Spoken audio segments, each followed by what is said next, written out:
The donation? Take a hike. You wearing any jewelry?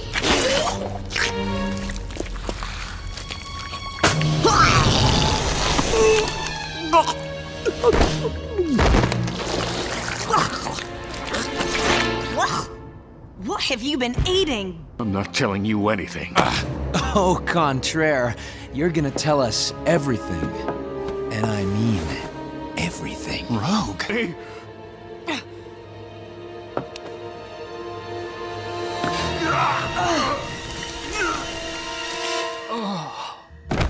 You all right? I got it.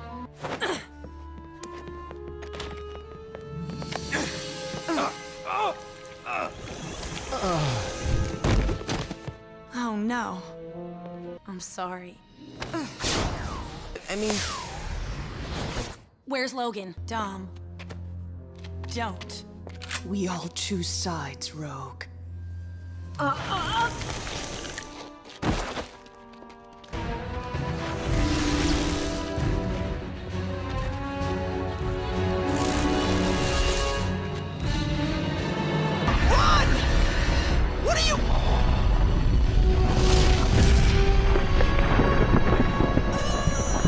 You might want to move.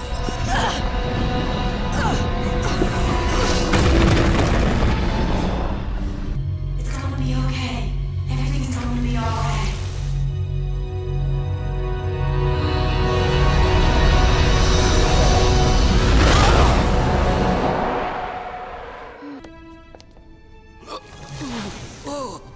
Check it out. I just learned Bushido.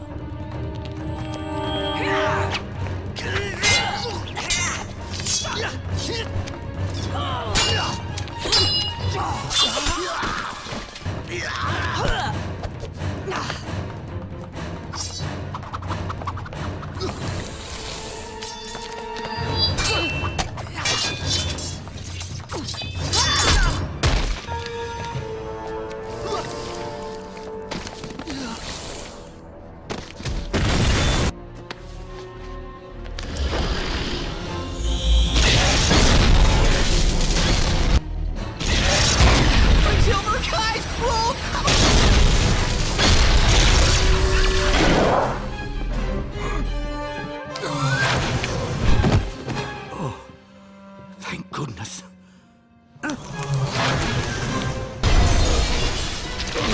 Sorry, Bobby. Gotta borrow some ice.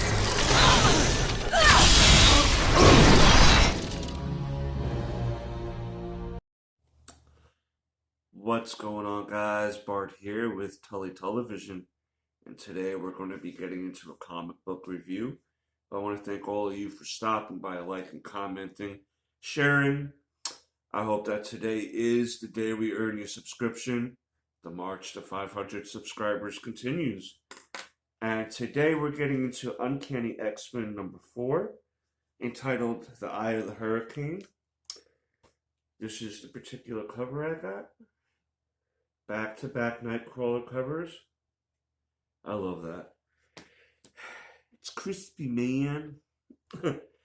Of course, Gail Simone as the writer, David Marquez as the artist, Matthew Wilson as the colorist, and if I believe correctly, which I do, Luciana Ficcio is the cover artist to this particular variant, if you will. Now, if you remember last, I'm going to be putting this all on a playlist.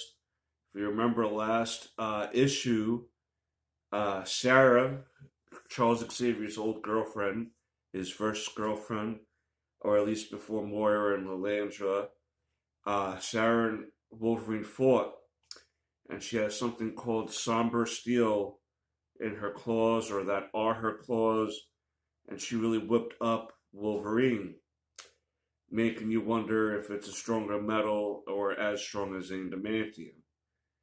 Rogue felt this attack on Wolverine. There must be some sort of connection in that regards, and if there is, I'm unaware of how that happened. So if you know, let me know down below. So we're going to pick up with that particular, from that point on. But this issue starts off with Sarah basically telling Xavier that she's pregnant. And Xavier's like, what are you talking about? It's too early, whatever. And she's like, well, I happen to know. And if you don't believe me, wait until you start waking up in the middle of the night to change diapers. And he's not really thrilled with this. And she's not thrilled that he's not thrilled at all. She's basically telling him that he's ruining everything. Okay? You're ruining everything, Charles. And obviously, this is the beginning, probably, of the end of their relationship. However, that happens.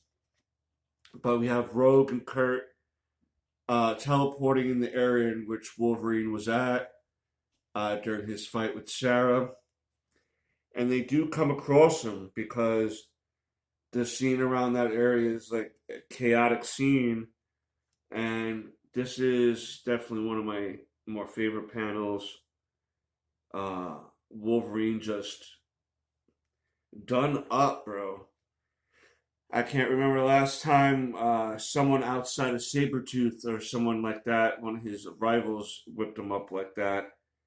And Rogue and Marie wants Kurt to bring Wolverine back to the base at Marcus's house so she can continue searching the area for whoever did this. And she sure enough finds out soon enough, and she now goes one-on-one against Sarah. Sarah talks about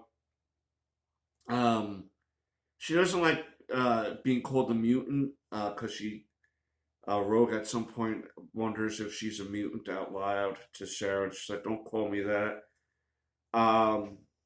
Sarah feels like the mutants have been living in pretty little castles and living a great fantastical life, as she obviously feels like she's not been living a great fantastical life.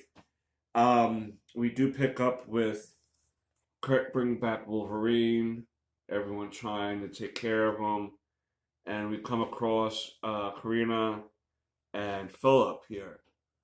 It will be revealed that these two characters are boyfriend and girlfriend, or were at least former lovers.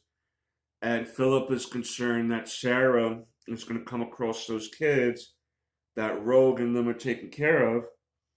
He mentions about their age and how they're not much older than her brother was when whatever happened.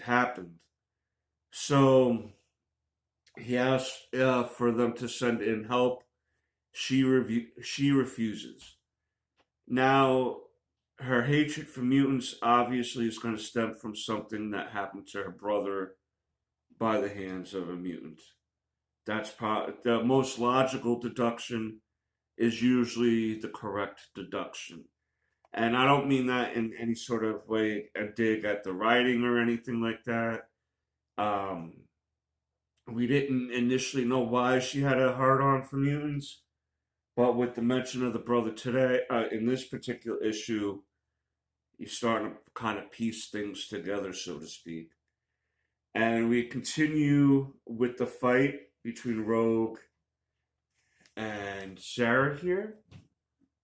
I will say that the way they made Sarah look in this form is pretty terrifying, pretty nightmare-inducing. And, I mean, they go for pages, go on fighting each other. Like, she's able to keep up with Rogue and take out Wolverine. Now we kind of get to a thing of where we have a problem, like where her problem stems from. She starts telling Rogue about a hurricane that happened while she had her child living with her. And it was about 17 years ago, at whatever time this was in their timeline, you know what I mean?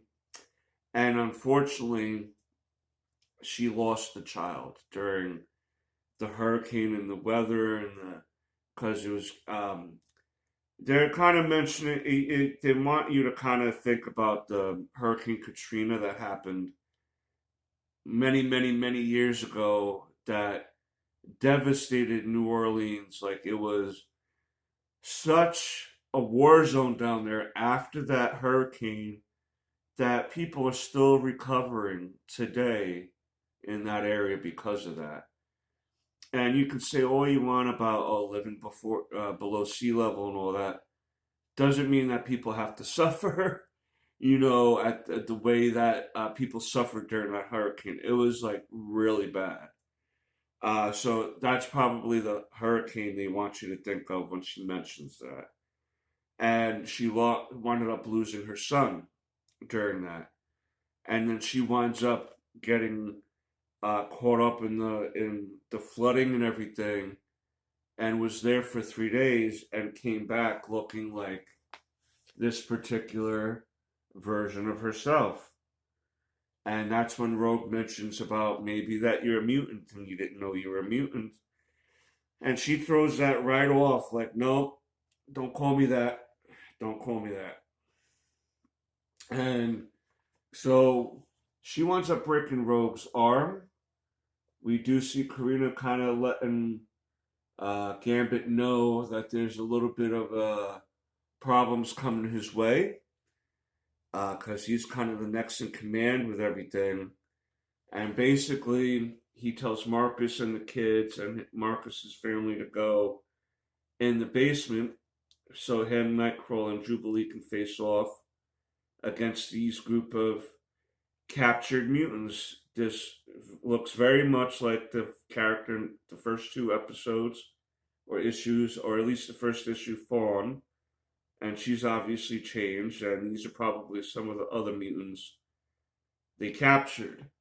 But the kids, they really did their thing and stood up. Ransom, Jitter, Deathstream, Calico. They're like, nah, at this point, they're like, nah, we're going to help you out. We're going to make sure that we're going to face this as a team. And Wolverine, even still, that healing factor's not really kicking in yet.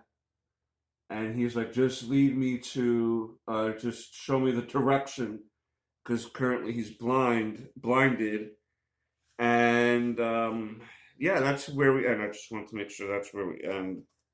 And this is one of the covers for next issue. And that's it. That's where the issue ends.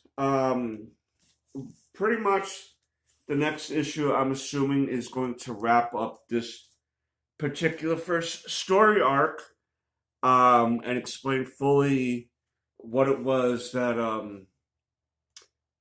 like just kind of what happened to Sarah and everything in that time in the flood and the hurricane. And we kind of know now why she has a thing about can't hear the children because she's losing her own son. Now, she seems to have suffered a lot, and she's looking for Charles to suffer, obviously. That's why she's going after the X-Men and kind of taunting him about that and asking ways for her to hear her children or whatever, or the children. But she seems to have a real thing about getting these 4 kids to our group of kids here that Rogue and Gambit and them were trying to train. We're going to see what happens next issue and how this first story comes together and ends, and see what the aftermath of that is. Let me know down below what you've been thinking of this series. I will say I've been enjoying it a bit more than I thought I would because of not being too familiar with Gail Simone's actual writing. I never read any of her books, but this is a very interesting read so far, so I highly suggest it. I like the art in it. I think that the interactions between the characters are pretty good. Seems real, real interactions. There's nothing too forced here. That's my thoughts. You let me know down below what's yours. And until next time, peace, Snookums.